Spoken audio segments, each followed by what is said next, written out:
Hey, what's up guys, it's Bakes and thanks for joining me for this Valentine's Day edition of my random horror reviews. I don't normally do too many videos that line up with holidays here on my channel. Last year I did a couple. I did one for Halloween and one for Christmas, but now that we're back around to Valentine's Day here in 2023, I didn't want to miss out on the opportunity to watch something and put together a piece of content for you guys that suits the holiday. I think a lot of people just looking at the horror genre for what it is at face value would probably presume there aren't a lot of horror movies that have themes of love and romance, but maybe to your surprise there actually are a lot, and on top of that a lot of good ones too. So I went through my shelf and I looked at a few movies and I was bouncing between a couple, but I ended up picking one that I feel like is a good out of the box pick, and that is Cherry Falls from the year 2000. Now, if you have seen this movie before or know what it's about, you might be saying, has it really got themes of romance and love? Does it suit the holiday? Not really. It doesn't have romantic feels. It's more of a saucier pick. You know, if you do know the plot to this movie, I'm sure you're picking up what I'm saying. I think it sort of does have enough to suit the holiday vibe. If you don't know the plot, I'll get into it soon enough. But this is a movie that I haven't seen in the longest time, but the few times that I have seen it, I've really enjoyed it. Not just a out-of-the-box pick for a Valentine's Day episode. I think this is just an out-of-the-box pick for a cool teen slasher film. You know, it's one that I don't hear a lot of people talk about. It's sort of along the lines of something like Scream or I Know What You Did Last Summer, but with a unique twist, which we'll get into now. So, the plot for Cherry Falls is, as I said, typical high school teen slasher. A few students are picked off from this school. We follow our lead, played by Brittany Murphy. The police are trying to figure out this killer's motive, and after he's killed a few teens, they come to the conclusion that this killer is picking off virgins. So all these high school kids start to get in a panic, and they feel like they need to lose their virginities to be safe from this killer. So I'm just going to sort of leave it there. It's very unique in a way. It doesn't go over the top to the point where it's sleazy, but it is also a lot of fun. There are some tongue-in-cheek moments, but let's get into my thoughts of Cherry Falls from the year 2000. So as I said in my intro, this movie is very similar to your typical teen slashers, especially of the time. You know, I gave the examples of Scream and I Know What You Did Last Summer, but that's purely because I feel like they're the most popular examples of teen slashers.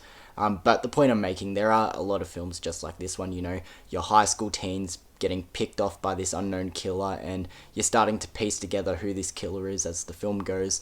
There are a lot of movies like this one.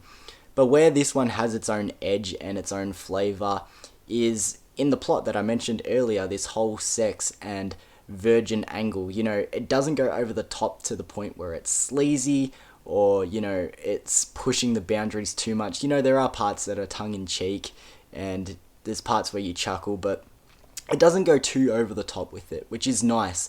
You know, there are undertones of sex jokes and everything. I mean, the name of the movie is Cherry Falls. I mean, doesn't that just speak for itself?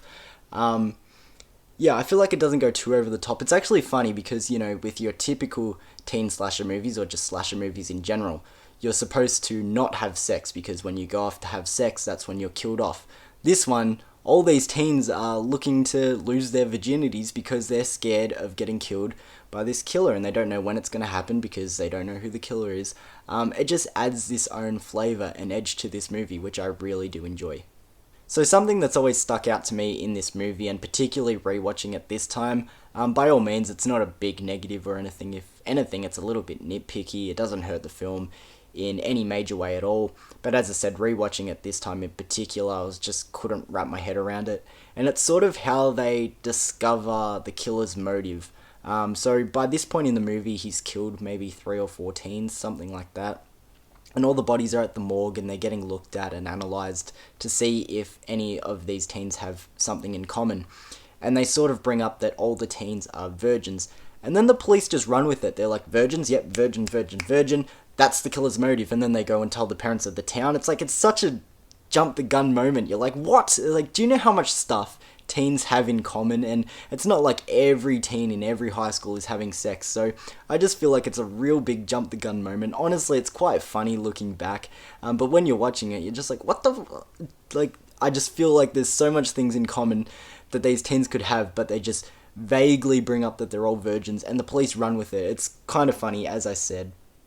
Another thing that I always think of in this movie is that weird sort of love incest part with, so Brittany Murphy's our lead, and her dad is the sheriff, and he's sort of showing her some combat, to defend herself, and then they fall on each other and have this, like, gaze in their eyes. It's really fucking weird. That part, I always think of when I think of this movie as well, which is really weird.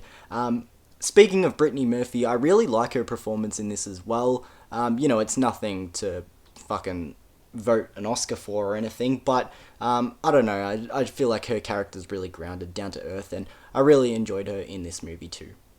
The next thing that I want to bring up is the third act to this movie, because to me that is the highlight of the film.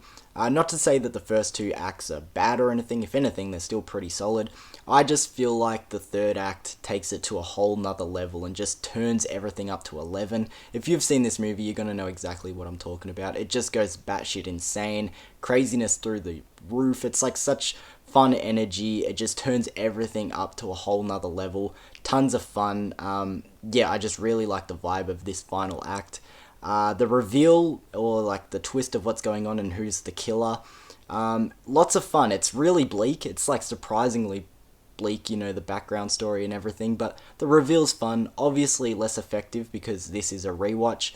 Just like any twist for a movie that you rewatch, it's always less effective than the first time, but it's fun looking back at the movie from the start, knowing what's going on and seeing all the seeds being planted and watching it build step by step to the reveal of who the killer is and what's going on. It's always fun to look at a twist from that perspective once you know what's actually going on. On that point, the performance from our villain in the final act is fucking great. It's like bordering on over the top. It's a little bit goofy, but as I said, it's so fucking insane. It's so fun. The performance from our villain through the whole movie is pretty solid, but, obviously once they're revealed to be the killer, they can go as crazy as they want. They let their hair down, and they just match the vibe so fucking well. Easily one of my favorite parts about the final act of this movie.